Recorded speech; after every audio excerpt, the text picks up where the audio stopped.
की पूजा क्यों हो रही थी? क्योंकि जब महर्षि दधीच अपने प्राणों का त्याग कर रहे थे, उनके प्राण हड्डी निकाली जा रही थी जीते जी, तब उनके आंखों से आंसू निकले थे। तो किसी ने पूछा, ऋषि आपको हड्डी देते हुए कष्ट हो रहा है? तो ऋषि ने कहा, क्या गजब के लोग होते हैं। ननु स्वार्थ परो लोको नवेति पर संकटम।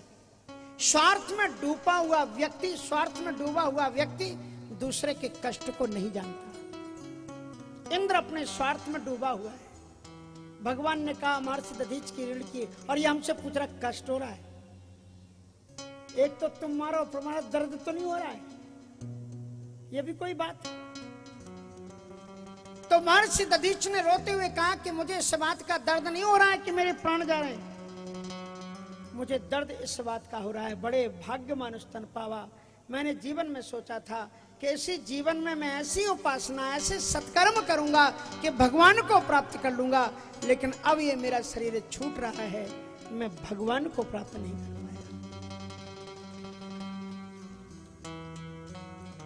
इसलिए जीवन को संभल संभल करके चलना चाहिए। दुर्लभ मिला है नरतन, चलना संभल संभल के। दुर्लभ मिला है नरतन, चलना संभल संभल के।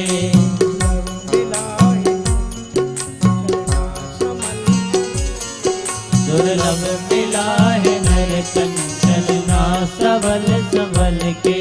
क्यों खा रहा है झटके, क्यों खा रहा है झटके, दुनिया के दर दुर्लभ मिला है नरतन, चलना संभल संभल के।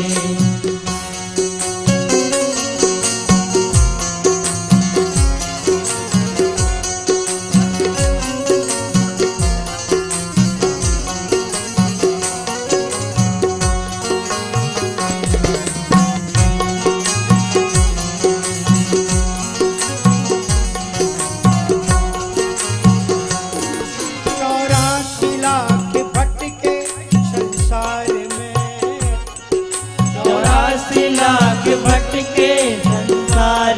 है अटके, 84 लाख भटके में है अटके। 84 लाख भटके संसार में है अटके, खाने पड़ेंगे झटके, दुनिया के दर बदल के। खाने पड़ेंगे झटके, दुनिया के दर बदल के। दुर्लभ मिला है नरतन, चलना संभल संभल के।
तू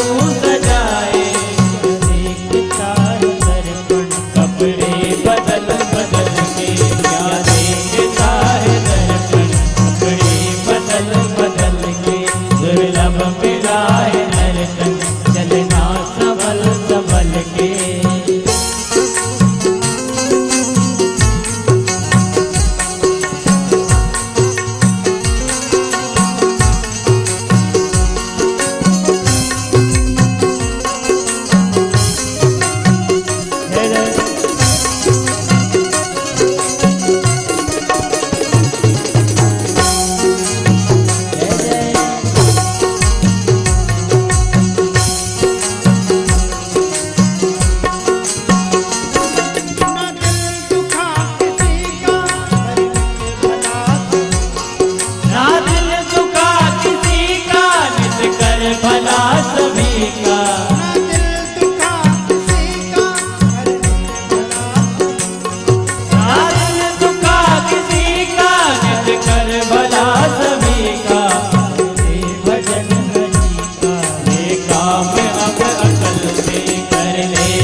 ऋषि ने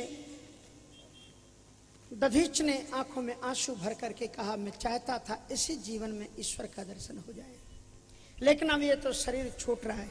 उसी समय आकाशवाणी हुई, ऋषि परिहित लागे तजहि जे देही और संतत संत प्रशंस।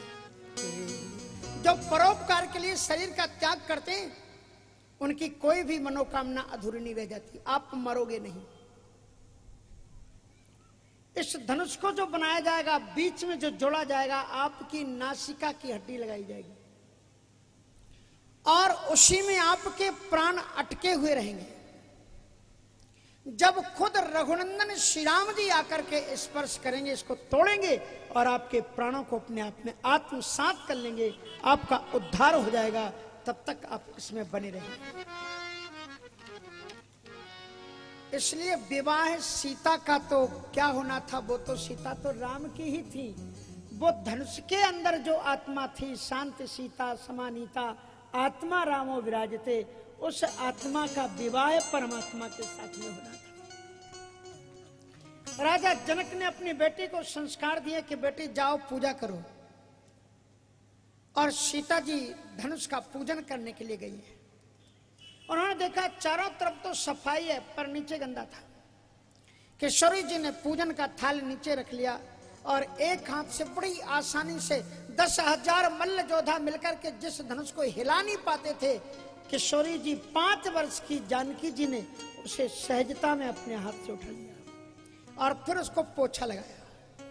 और जब जानकी जी ने ये दिव्य लीला की तो उनके रोम रोम से चमक निकल रही थी, प्रकाश फैल रहा था। और माता पिता ने, राजा जनक और सुनैना ने देखा, वे समझ गए कि मेरी बेटी ऑर्डिनरी डॉटर नहीं है, साधारण बेटी नहीं है, ये तो साक्षात भगवती है। तो राजा जनक समझ गए कि सीता साधारण लड़की नहीं, ये साक्षात भगवती है। यदि मेरे घर में सीता के रूप में भगवती आ गई है तो इसका मतलब यह है कि संसार में भगवान भी कहीं ना कहीं आ चुका है। यदि ये सीता शक्ति है और शक्ति मेरे घर में बेटी के रूप में आ गई है, इसका मतलब शक्तिमान भी कहीं ना कहीं आ गया है। और मुझ जैसे ज्ञानी का कर्तव्य ये है कि मनुष्य के रूप में छुपे हुए उस शक्तिमान, उस भगवान को अपने ज्ञान से उजागर करके दुनिया के सामने प्रस्तुत कर दूं कि ये है तुम्हारा भगवान, इसकी पूजा कर। तो राजा जनक जी ने निर्णय लिया कि 5 वर्ष की अवस्था में जिस सीता ने इस धनुष को उठाया वो आ ही सकती है। एवं इस धनुष को उठा के चढ़ा के जो तोड़ देगा वही शक्तिमान होगा, वही भगवान होगा।